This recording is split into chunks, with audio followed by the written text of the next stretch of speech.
Hey, what is going on, everybody? Bauer Brown here. Welcome back to the channel, guys, and welcome to another video tutorial. All right, so the video that I have for you guys today, we are going to be going over custom water planes. I know, very, very exciting. I hold on to the edge of your seats because this is going to be a wild ride. Actually, I have a lot to cover, so I really don't want to mess around here too much. All right. So let's just jump right into this. With water planes, things have changed from FS19 to FS22. All right. In FS19, your water plane was literally as big as your map. It was giant, right? So if you had a 4 kilometer map, you had a 4 kilometer water plane, and it sat just a couple of meters below the surface of your terrain. So when you wanted to, make a stream, river, pond, anything like that, you just started digging into the ground and, you'd strike water. That's just the way that worked. I don't want to say odd because it served its purpose at the time, but for FS22, things are much different and it wouldn't work right now. All right. So when you do your water planes, you more or less you want to try to stick with a custom water plane. All right. Now, really what makes it custom is mainly one, because you built it yourself. Two is the shape makes it custom. And maybe the color. And that's just basically that's it. So what it comes down to is you're making your own water plane. Now, ideally, what you would do is if you see this pond that we have here, right? You would make your water plane so is, roughly the shape of this pond, just like you see here. Okay. You don't want to have it sticking out too far or, what have you, because it could create issues. All right. So your options as far as water planes, now you do have a couple. One, you can just grab another water plane somewhere on your map or somebody else's map for that matter, and just copy it and slap it into your own. Again, not ideal because it's not going to be the exact shape, but you could probably get away with it if you needed to.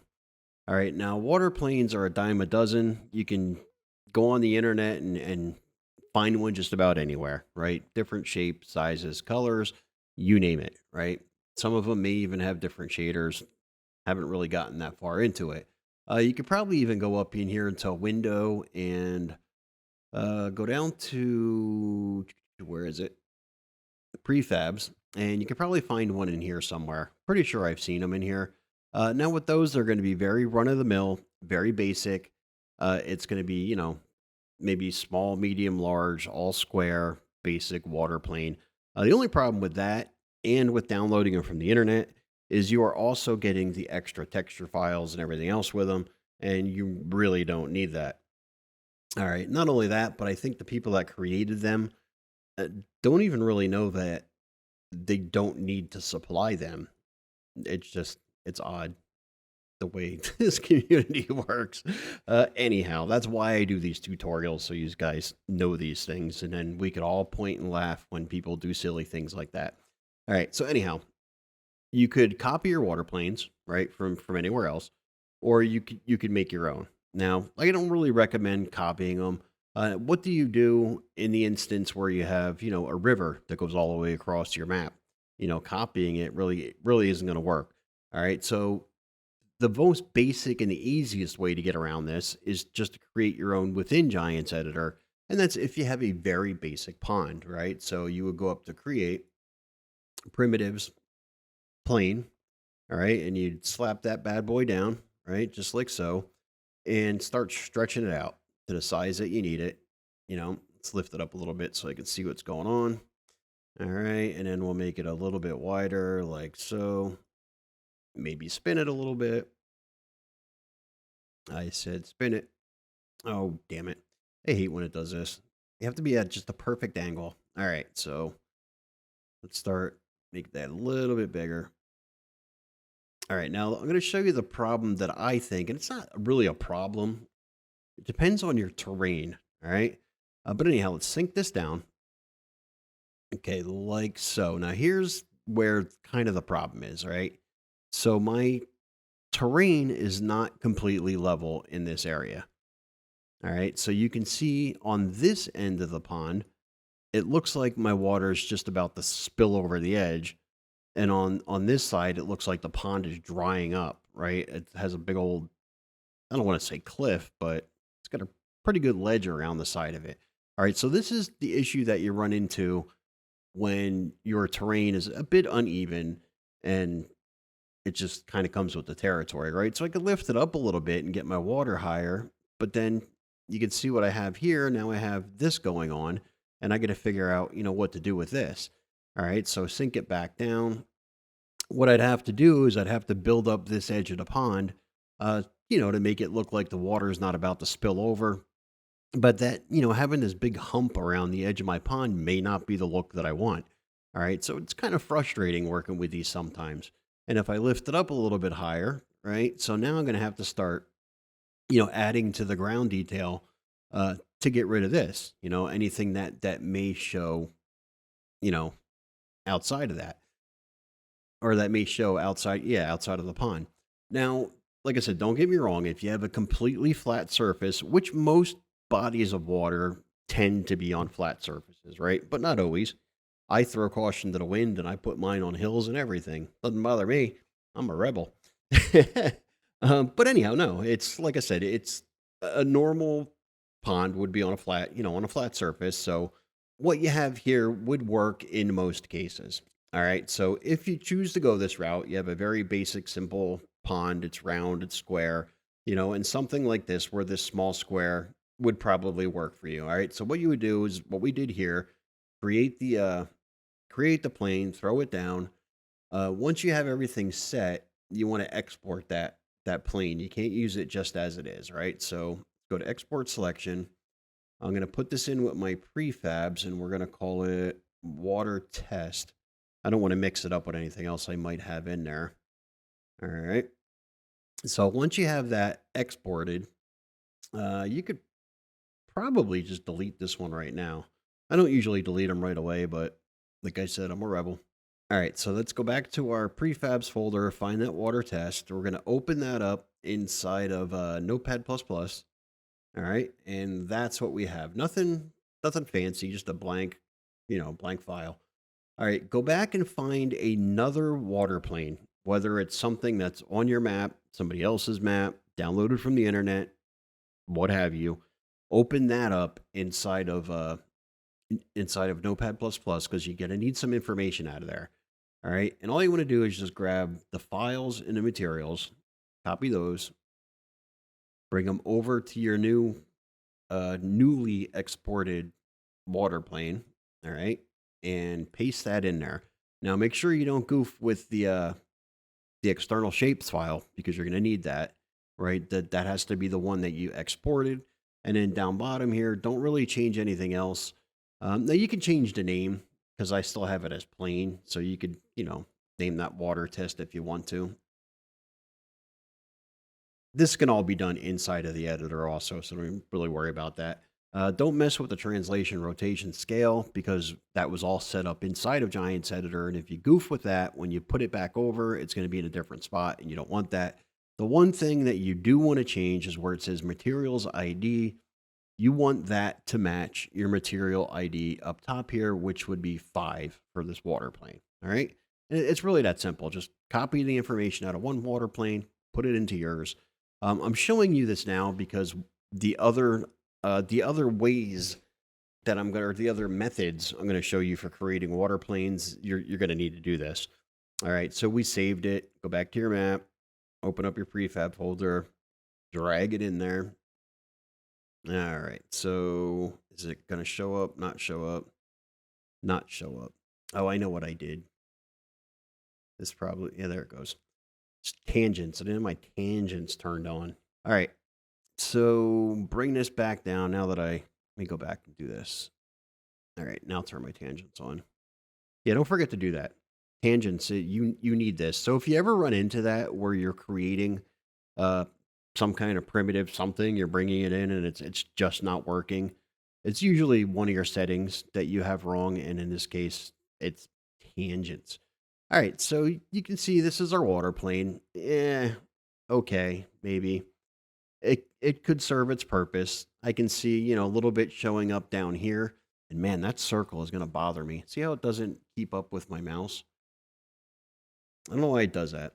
It's like a memory thing or something. Even though this computer has plenty of memory, if I restart the computer, that'll all go away. All right, but anyhow, you can see that this is almost looks like it's about ready to crest the top of the pond, and I'd have to build that up, which I don't want to do. And over here, you can't really come up to the side of the water without having to jump 6 feet in, and you see what I mean, right? So this completely flat one doesn't necessarily work. It might work a little bit better if it was exactly the shape of the pond.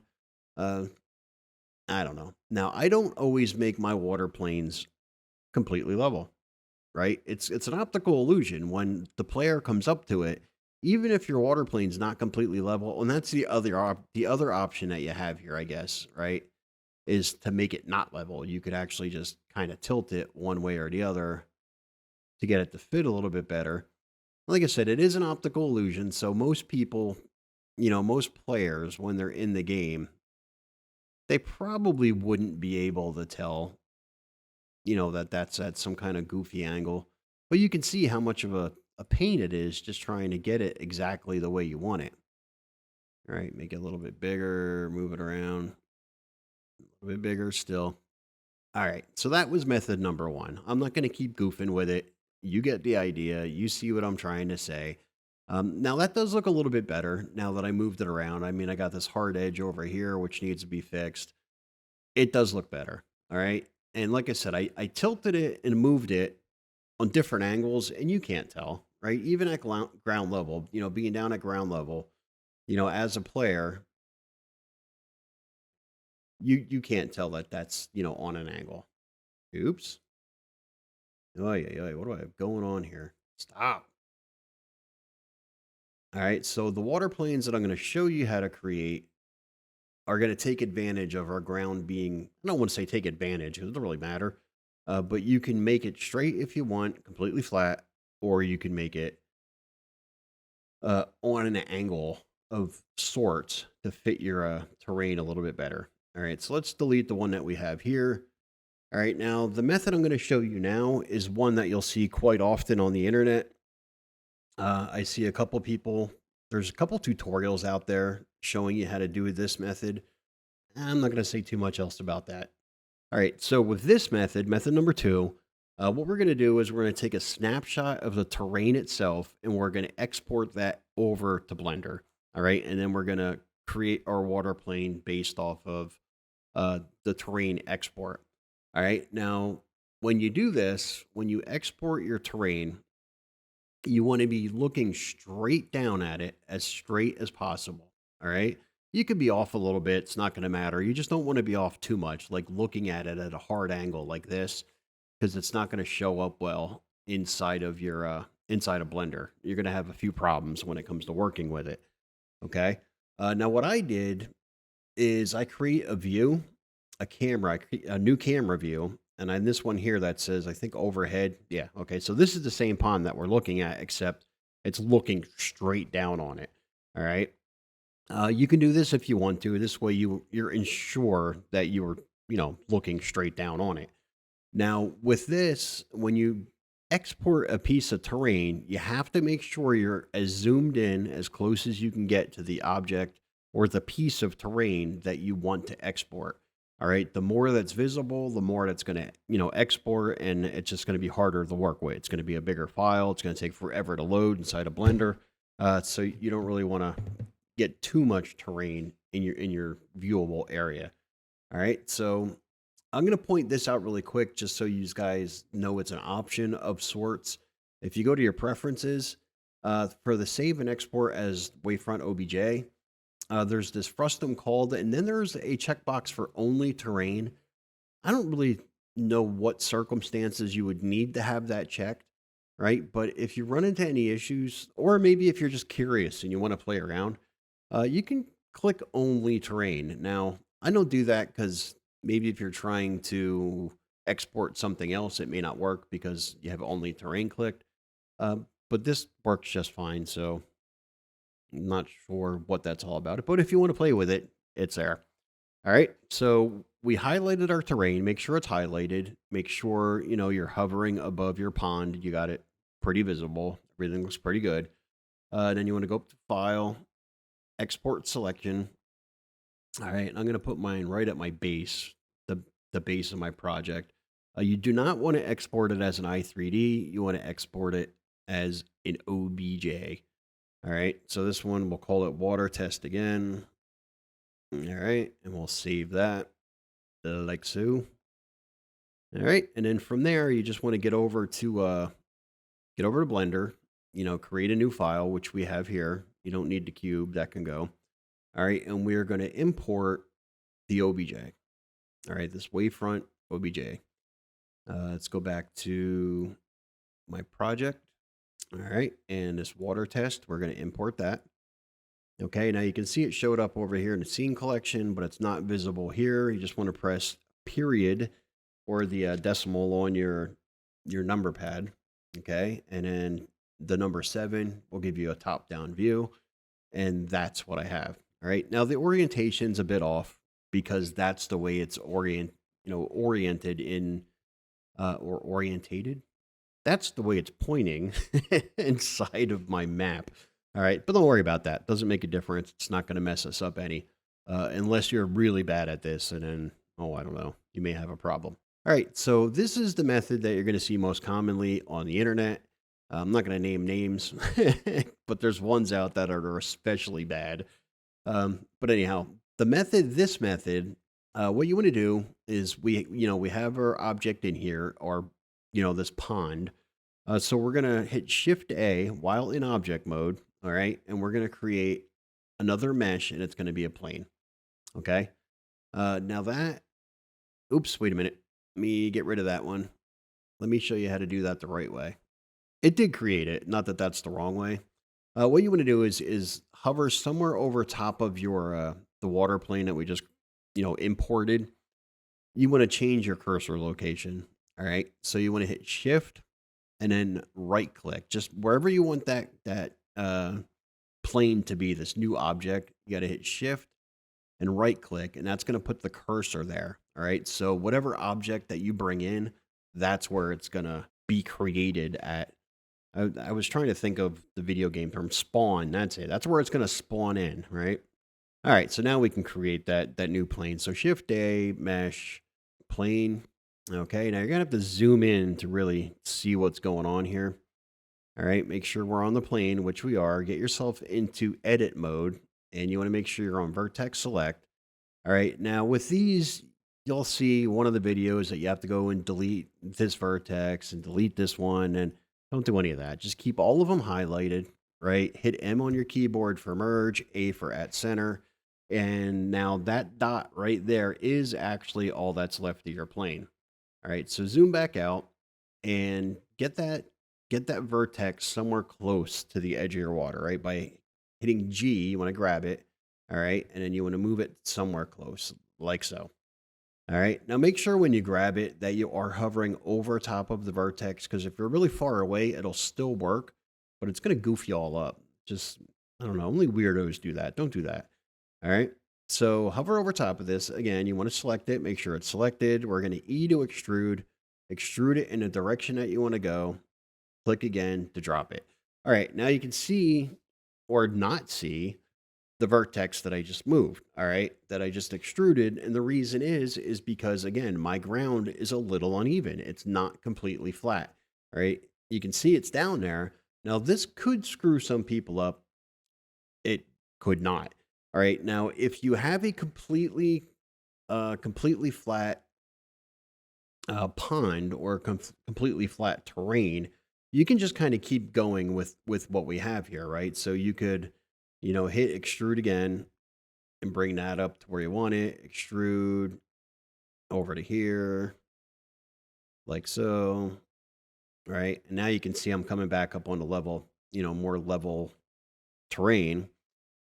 All right. And you want to keep it fairly close to the edge of your pond, not too close, but close enough that, it's not going to cause issues other places on your map when you bring it in.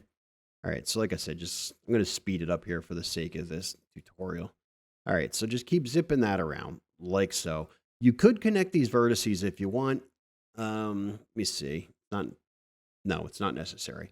All right, that's another thing that you'll see on the videos of how to auto merge. You could if you wanted to. If you're anal like me, you could.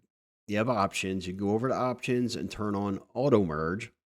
All right, and then what you need to do is get your snapping up here into vertex mode.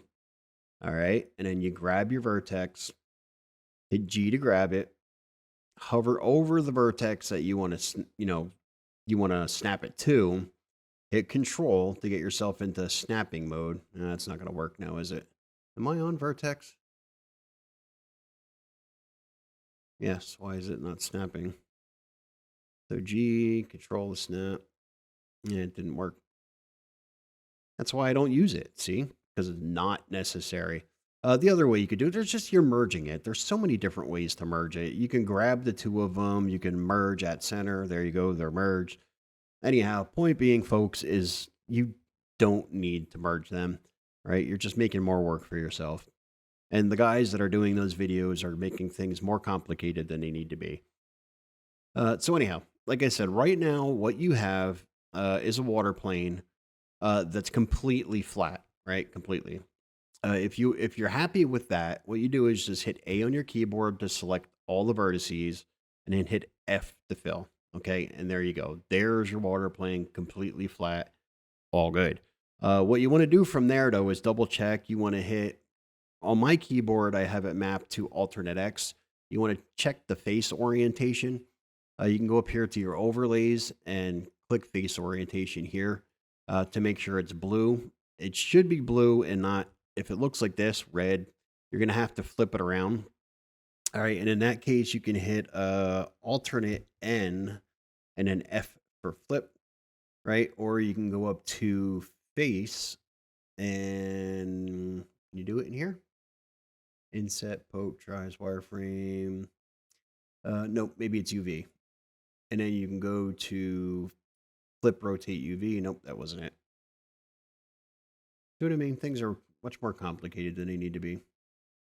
Yeah, let's just stick with alternate N. I know there is flip in here. Maybe if I right click.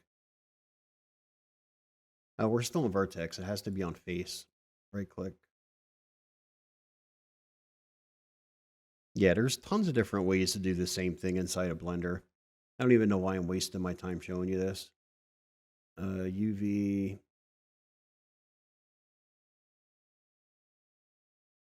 I thought flip rotate would work, but apparently that's doing something else. All right, face doesn't do it, huh? How about mesh? How about I stop wasting time on this and just get on with it? I'm probably not like looking hard enough. I tend to overlook things. Well, like I said, if that's your issue, you just hit alternate N, Alt N, and then F for flip, or you can be like me and I have it mapped to my keyboard, right? So I don't have to worry about it. Now let me back up because I did something I didn't want to do there. All right. So that's all. Like I said, just check your face orientation. If you're good, if everything's good, you highlight it, and then you just export it the way you would any other Giants asset. And I'm assuming by now, hopefully, you guys are familiar with how to export objects out of Blender and in the Giants using the Giants exporter tool there. Okay.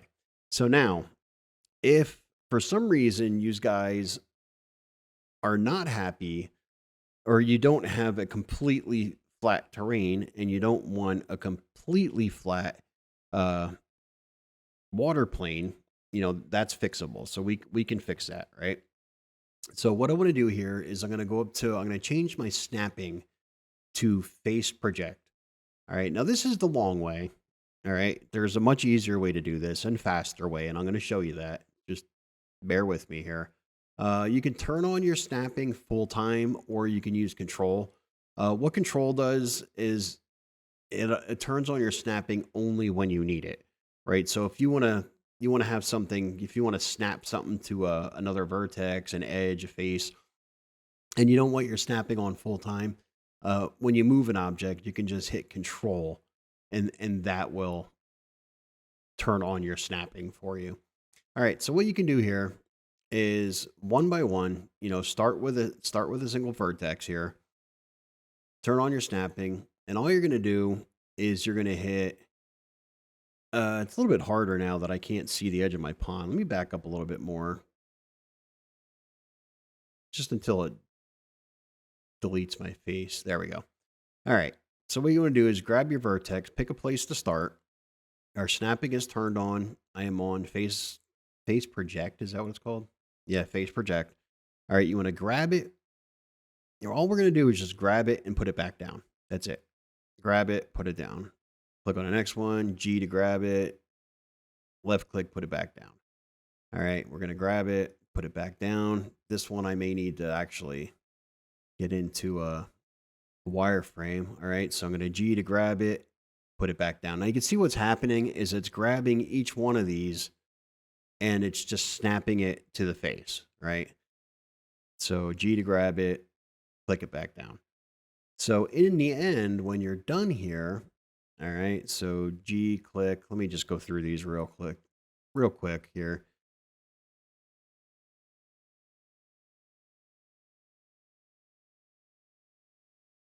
So now if you were to look at each one of these vertices, they now follow the contour of your terrain. All right. And this makes a difference if, your terrain's not level, you're not going to have to fight with it. You're not going to have to keep tilting things one way or the other. It is what it is, right? So now that you have that all set up like it is, right? Everything is on the face of your terrain, and you just want to hit A to select them all, F to fill. You want to check your orientation, looks good, and then you can just export it, like you normally would. We'll do that now. I'll show you just, so you can see what's going on. All right, so go into Giants Exporter. There's plane. Let's give it a location. Tell it where to go to. All right, so let's get back into. I'm gonna put this in the base here. I'm gonna make it water test like the other one was. Actually, maybe I can go into prefabs and just replace that one, can I? Oh yeah. Look at all the stuff I have in there. All right, so I am gonna replace the file, that water test that was already there. All right, let's make sure that actually happened the way I wanted it to. Yeah, that one's gone. Let's get into water test. Drag that back in. All right, now we have success. Why do things look weird? What is going on there? Did I get myself into some different kind of mode here? I did. How am I goofing things up so much? What am I doing? What in the hell did I do? Oh, you know what it is? Oh my God. Get myself out of that camera view. It's late. You can tell things are not things things are not I don't know what I wanted to say. I'm getting a little loopy though.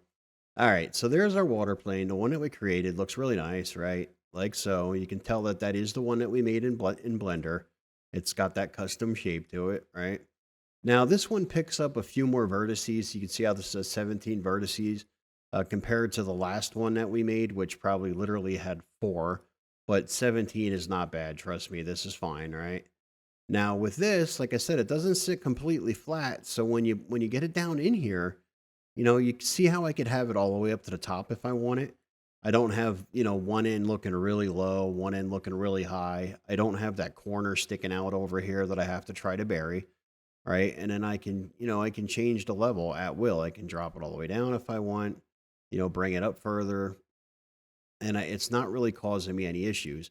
And now it's not completely flat, but that doesn't matter. You know what I mean? It's curved. It follows my terrain, but you can't tell. You would never be able to tell, once you're in game, that this thing is not sitting completely flat. And that's just the way that I prefer to do it, right? So the river that I made that goes all the way across my map, now it's a little bit of a different animal. It gets done slightly different.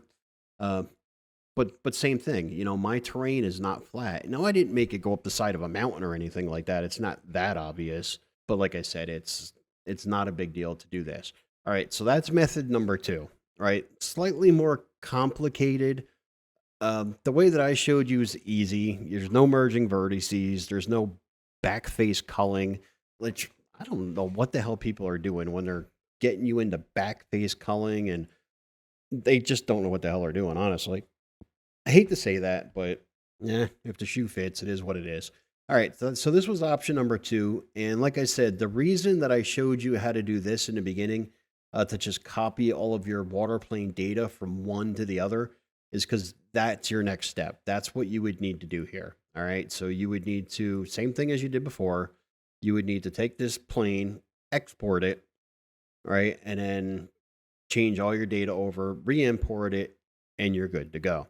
All right, so that was method number two.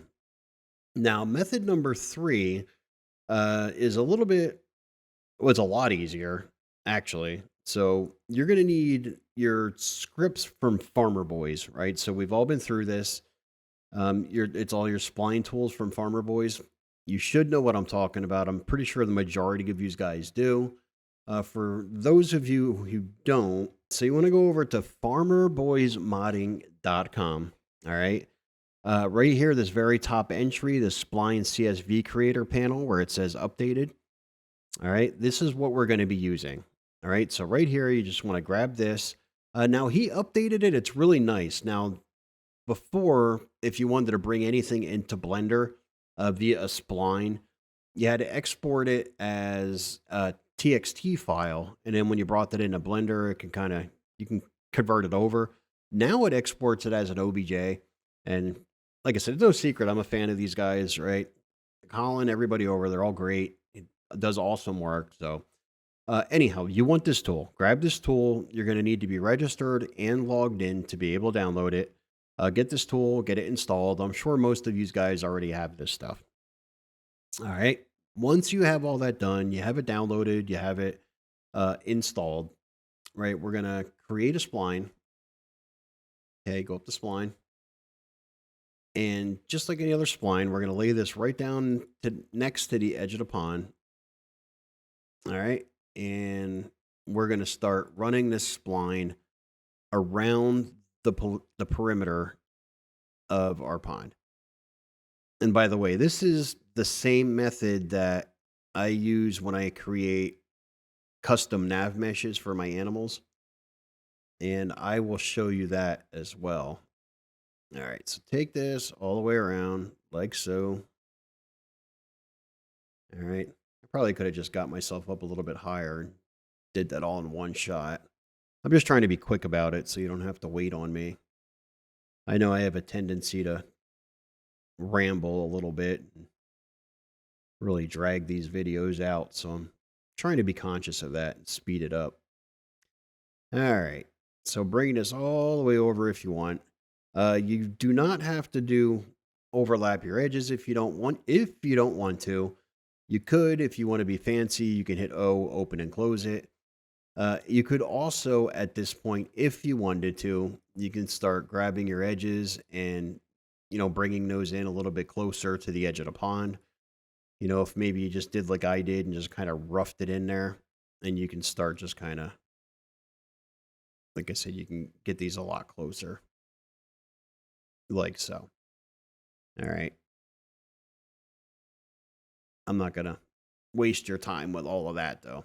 All right, so make sure your spline is highlighted. You want to go up to scripts. Is it updated or is it in spline panels? I have so many versions of these, I don't know which one is which anymore. Let's try this one. All right, so we're going to go into the CSV creator. Let that open up. Now, I'm going to keep my spline distance at 1. Now, these are really, really close together, and there's a way to fix this. I don't want to say fix it because it's not broken, but I'll explain it to you when we get over to Blender. All right, so go ahead and hit Create CSV.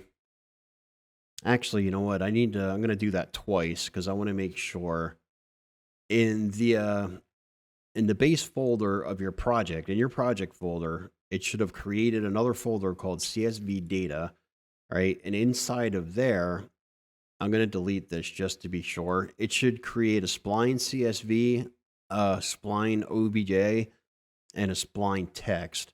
But I already had ones in there, so I'm going to delete those just to make sure I got the right data. All right, so I'm going to create that a second time. And then I'm going to double check to see Okay, so they all did show up. Right there they are. All right, so we got our OBJ, we got everything we need. From there, we're going to head back over to Blender, not Firefox. We're going to get rid of the plane that we already had. And you don't even need the original. This one, you don't have to, you don't need the original terrain file, all right? Because we can do this one without it. As a matter of fact, we can just do it like you can start a new file if you want to, all right? Completely new. Get rid of our cube. Go to File. Go down to Import Wavefront OBJ. Go back to our project folder. Into the CSV folder. Grab the OBJ. Import it. Hit period on your keyboard or on your number pad, and that is the object that we just created inside of Giants Editor. All right, you're going to tab to go into edit mode, like so. All right, now you can see how many vertices we have, which is a ton, right? I'm up here to 238, which is just too much. When you make this face, right, and not just clicking F on your keyboard, right, to fill that in. All right. And if you didn't join your spline, if to hit open and close, it's the same as the last one that we just did. It doesn't matter. If it's open, it'll still fill in as long as everything is pretty tight. All right, what you want to do here, like I said, if you look at this, you can see that, it's a little bit wavy. It follows, it follows our terrain like we want it to. All right, so it's doing exactly what we want it to. It's got really nice smooth edges, right? That's pretty fancy. But we don't want this many vertices. So make sure they're all selected. A to select all your vertices. All right. And then you want to go up here to on this toolbar, go down to select. And then you want to go to checker deselect, right? Click that. All right. So now we just deselected half of them. You want to hit, you can probably right click, hit D. Let's try right click and dissolve them. Yeah, that works. Or you could have just hit delete and then vertices. All right, so we cut that down to 120. Still a bit many, so highlight them again. We're going to go up to select, checker deselect. We'll do it the opposite. This time we'll hit delete vertices. Okay, and now we're down to 60, which, yeah, isn't too bad. We'll do it one more time. And we will go to select, checker deselect. Oh, hold on. Let me back up a little bit. Maybe I think when I deleted vertices, I also deleted the edges. So what you want to do is right click, dissolve, hit A again. So we're down to 61. Select, checker deselect, right click, D for dissolve.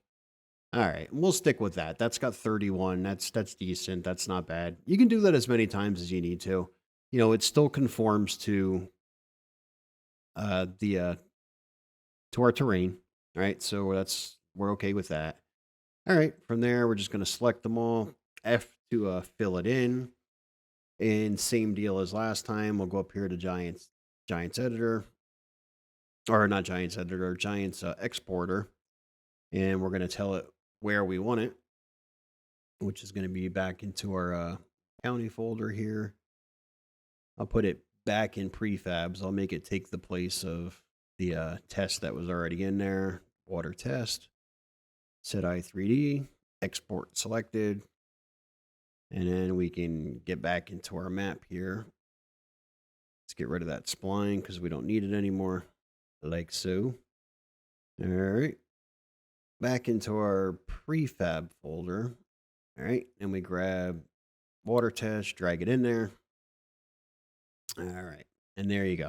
All right, so that's what we had just created inside of Blender. Right, is this this water plane right here. Looking for my gizmo though. Why is my gizmo not? Probably what I should have done with this before I took it this far is to freeze my transformations. That's fine though.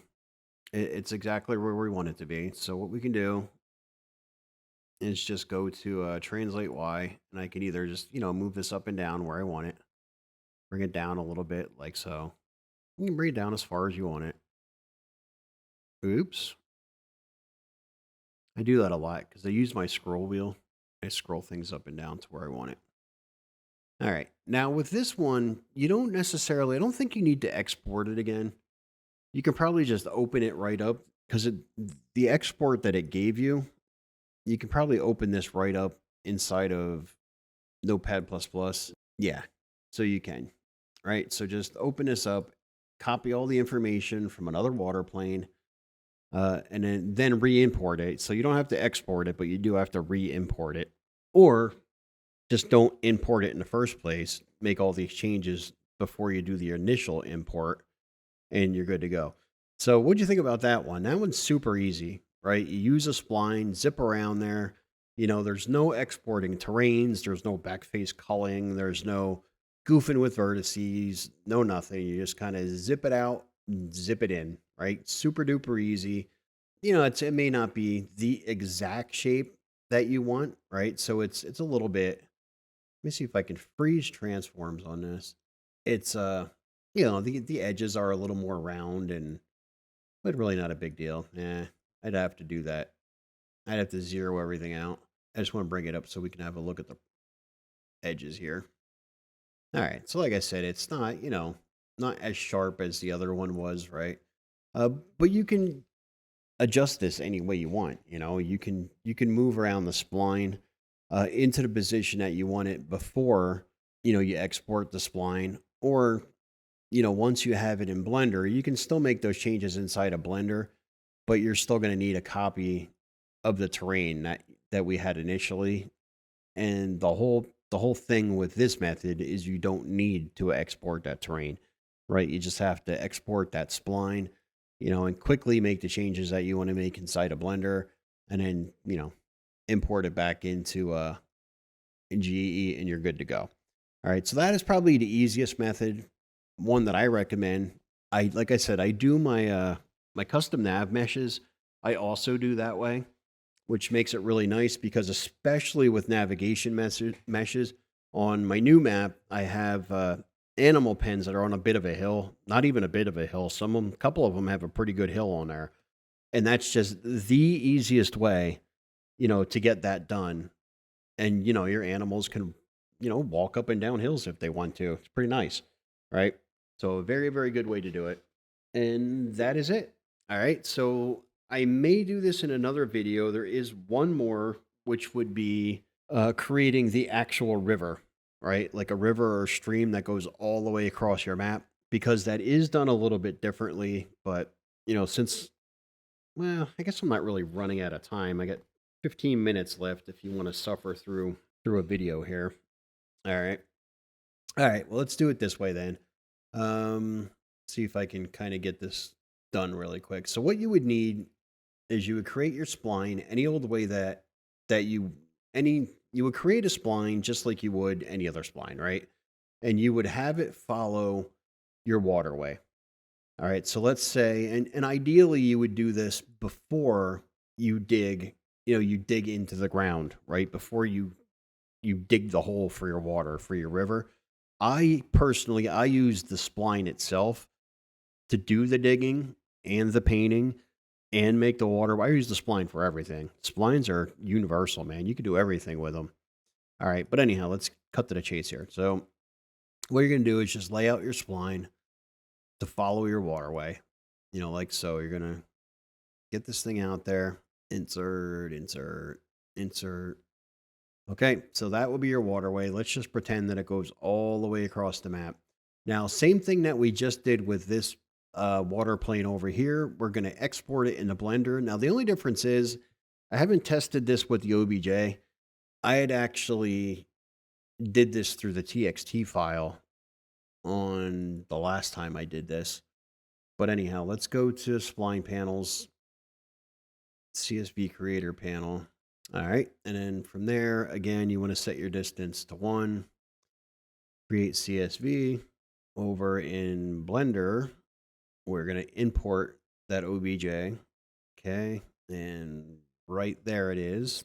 All right, so from here, like I said, I didn't really test this one out yet. Last time I did it with a It really doesn't make a difference, does it? All right. So once you have this over here, what I would probably do, I would get into object mode. Well, first I would cut down on my number of vertices before I do anything.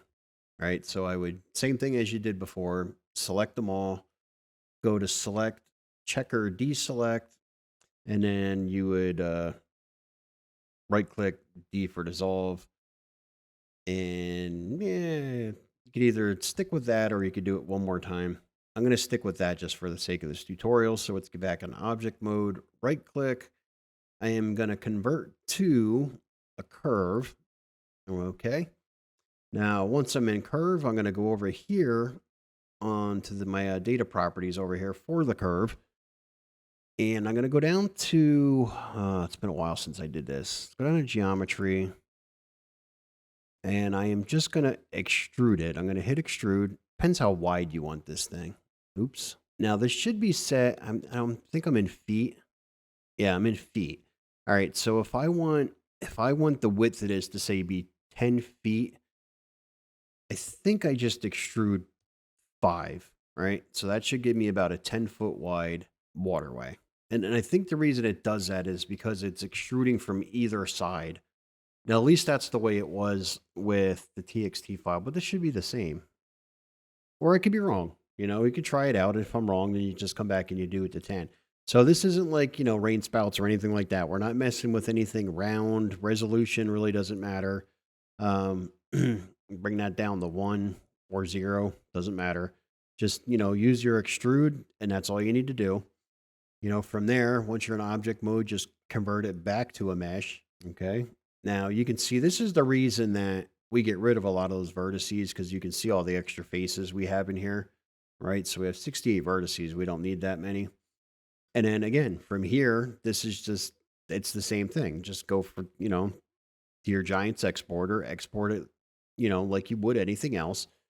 And this will follow the contour of your terrain. This will be your river, right? I'll export it once just so we can see what it looks like to make sure the width is okay. All right, so let's export as selected, get into our map like so. All right, we're going to bring in water test. Where is it? Should have showed up right there, but it did not. There's the spline. Oh, it says it's there. Give me 1 second. See what's going on here. I rushed into this one. I planned on doing this in a whole different video. I didn't plan on doing this, right here and at the end, at the tail end of this video. I'm not sure why that one's not importing the way I want it to. Oh, you know what? It probably did. Let me see. Yep, that's the reason. This is why I tell you guys to check it all the time, because what'll happen is you get it imported into your map, and then all of a sudden everything's invisible, and you're trying to figure out, what the hell the problem is, and that's the problem. You're the problem. I'm the problem. That's exactly what was going on there. All right, so let's get rid of that. All right, bring this in one more time. Water test. Okay. So there is our waterway, right? The width turned out okay. That no big deal there. That was all right, right? And then from there, you can just, raise and lower it again, however you want to. Like so, bring it up a little bit, bring it down a little bit. All right, now I did the half distance. So to get this 10 feet, I put in 5, right? So if you want 20 foot, you would do 10, and you can see how close, that looks pretty darn good. All right. One of these videos, what I will do is I will show you exactly how I did my original waterway. And that one, I used the spline. I had it all laid out. I had it roughly painted, like I knew where I wanted the river to go. And then I laid the spline over top of it, and I used the spline to like dig the hole for my river. Widened it the way that I wanted. I even smoothed it using the spline. And then I painted everything using the spline. I did set vegetation using the spline, but doesn't. It looks good, but not the way that I want it.